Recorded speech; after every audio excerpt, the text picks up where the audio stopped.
welcome to The Explainer. So let's just dive right into this, shall we? When we picture the ancient world, our minds usually jump straight to conquering warlords and massive, chaotic battles. But today, we're looking at something completely different. We're looking at a man who is less of a traditional conqueror and really more of the ultimate systems architect of antiquity. I'm talking about Darius the Great. We are going to explore exactly how he designed a revolutionary administrative state that held together the absolute largest empire the world had ever seen up to that point. I want you to just think about this for a second. How do you actually run an empire of 50 million people without the internet, without cell phones, without even mechanized transport? It is a massive, almost unimaginable logistical hurdle. You've got dozens of different cultures, different languages, different religions, and they are all separated by vast deserts and towering mountain ranges. So how do you stop it all from just fracturing into a million tiny pieces? Well, the sheer scale of the crisis Darius inherited was just staggering. 5.5 million. That is the number of square kilometers of territory that made up the Persian Empire. It stretched all the way from the Balkans and Egypt in the west, right across to the Indus Valley in the east. It was sprawling, it was fractured, and honestly, it was deeply, deeply rebellious. To understand how he pulled this off, here is our roadmap. We'll start with the crisis of scale. Then we'll get into his brilliant solutions, mastering delegation and control, greasing the wheels of commerce, connecting a continent, imposing law and ideology, and finally, we'll look at the architect's legacy. Okay, setting the stage with Section 1, the crisis of scale, inheriting chaos. Now, Darius didn't actually found the Persian Empire, that was Cyrus the Great. But by the time Darius came into the picture, the empire was on the absolute brink of total collapse. After Cyrus died in 530 BCE, things got messy fast. His son Cambyses died under mysterious circumstances, plunging the realm into absolute chaos. In 522 BCE, Darius, who was a distant relative, managed to seize the throne. But winning the throne, that was actually the easy part. By 519 BCE, he had to wage 19 separate battles just to defeat 9 rebel kings who refused to accept his rule. And it's here that Darius realizes a profound truth.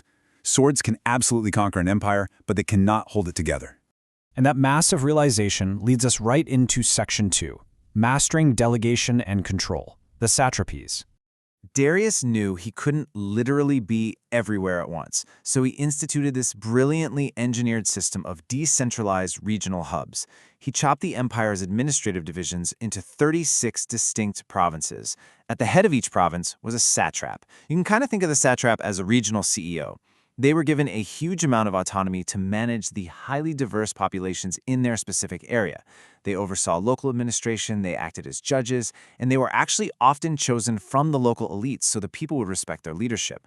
But, giving a regional CEO that much power is incredibly dangerous, right? What stops them from just declaring themselves king? Well, to solve this, Darius engineered a system of checks and balances that was just pure administrative genius. The satrap handled civil affairs and taxes, sure, but military matters, those were given to a completely separate general. This meant the guy with the money didn't have the troops, and the guy with the troops didn't have the money. Plus, Darius assigned a royal secretary to each province who reported directly back to him. And, my absolute favorite part of this whole system, he employed these traveling inspectors known as the eyes and ears of the king who conducted unannounced surprise audits. It's literally an ancient blueprint for corporate compliance. Let's talk money in Section 3. The wheels of commerce, funding the machine. Running a massive bureaucracy and a standing army requires incredible capital. Before Darius, the whole empire basically relied on this ad hoc, highly unpredictable system of tribute and gift-giving, and you just can't budget for an empire that way. So what did he do? He introduced a fixed taxation system assessed strictly on the agricultural productivity of each satrapy. And even more revolutionary, he introduced a standardized currency, the gold daric. By standardizing money, weights, and measures across the entire empire, he made it incredibly easy to collect taxes and for merchants to trade all the way from Europe to India. And the result of this fiscal efficiency? 232.2 tons. That's the number of tons of silver the empire started receiving annually in tribute under this new system. This wasn't just a hoard of wealth. It was highly structured, perfectly predictable, and enforceable revenue. It's the engine that allowed the state to project power over thousands of miles. Moving on to Section 4, connecting a continent, the Royal Road. With the administration and the economy totally locked in, Darius had to physically connect his continent. You can't govern what you can't communicate with. So let's break down the mechanics of the Angarium. This was the high-speed relay postal system running along the Royal Road. The road stretched a staggering 2,400 kilometers from Sardis in modern Turkey all the way to Susa in Iran. Here's exactly how it worked. A courier would ride at absolute full speed to a way station located about a day's ride away. There, he'd swap his exhausted horse for a fresh one or just pass the message to a brand new rider who was already waiting, and that guy would instantly take off. Because of this seamless relay system, a message that would normally take a traveler 90 days on foot could be delivered in just 9 days. The Greeks were absolutely blown away by this. The historian Herodotus actually wrote this famous observation about the Persian couriers. If those words sound familiar, it's because this incredibly modern logistical system inspired absolute awe in neighboring civilizations. That is the lasting power of Darius's logistics. Which brings us to Section 5. Law, ideology, and unity, imposing Asha. You see, infrastructure and money aren't enough to unite people. You actually need a shared ideology. Darius was a master at cultural integration. Instead of forcing everyone to speak Old Persian, he promoted Aramaic as the administrative lingua franca of the empire. This allowed for incredible consistency in record-keeping. He codified laws, carefully blending his imperial principles with essential local customs. He even funded the rebuilding of temples for conquered peoples, including the Jewish temple in Jerusalem.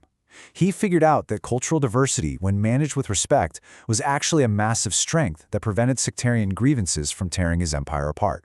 But make no mistake, this wasn't just some modern liberal tolerance. It was deeply, deeply rooted in a Zoroastrian faith. He framed his entire rule as a cosmic struggle. On one side you have Asha, which is truth and cosmic order. On the other side is Druj, chaos and the lie. Darius strategically positioned himself as the divinely mandated agent of Ahura Mazda, the supreme god. So to rebel against Darius wasn't just treason, it was literally heresy. His administrative reforms weren't just about collecting taxes. In his eyes, instituting order was doing the work of the divine. And that brings us to our final section. Number 6, the architect's legacy, building Persepolis. Persepolis wasn't built for war. It was the ultimate physical manifestation of this divine order, built for permanence and symbolism. And the way it was built tells you everything you need to know about the Darius machine. Artisans were summoned from literally every corner of the realm. Stonemasons from Sardis, goldsmiths from Egypt. And here is what is truly mind-blowing for the ancient world.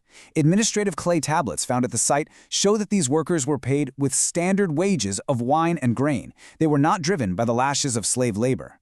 The architecture was engineered with perfect mathematical precision, and the grand walls were carved with reliefs showing delegations from all across the empire bringing gifts.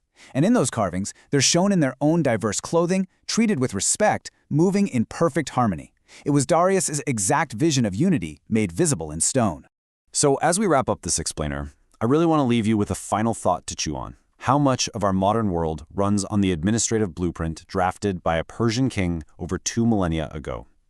When you think about standardized currencies, global postal systems, and the very concept of checks and balances in a vast bureaucracy, the ghost of the Darius machine is literally operating all around us today. Thanks for joining me on this journey, and definitely keep questioning how the systems around you were built.